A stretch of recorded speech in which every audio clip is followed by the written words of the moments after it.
Heboh, perampokan dengan bersenjata tajam terjadi di minimarket Alfamart yang berada di KM 13, Kecamatan Talang Kelapa, Kabupaten Banyuasin. Aksi perampokan yang diduga terjadi saat toko retail tersebut hendak tutup viral di media sosial.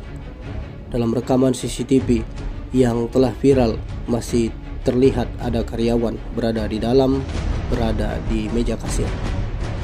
Diduga ada dua pelaku perampokan bersajam dengan mengenakan jaket dan menutupi kepalanya menggunakan helm. Itu masuk melalui pintu depan. Seketika saat telah berada di dalam, salah satu pelaku langsung menodongkan senjata tajamnya ke arah karyawan pria yang ada di meja kasir. Satu pelaku yang menodongkan senjata tajam tersebut membawa karyawan itu masuk ke ruangan lain.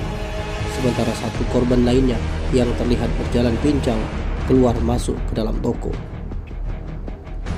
Pada slide rekaman selanjutnya terjadi dan terlihat karyawan tersebut dipaksa untuk menunjukkan lokasi brankas uang dari toko tersebut.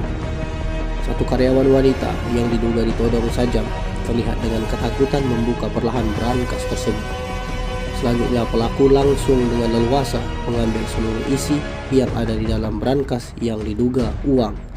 Setelahnya pelaku langsung kabur. Sementara itu, atas peristiwa tersebut, Kapolsek Talang Kelapa, Kompol Agung Susilo membenarkan adanya peristiwa perampokan di wilayahnya. Pihaknya sedang melakukan penyelidikan terhadap kasus tersebut. Tim Liputan Sumsel Update TV melaporkan.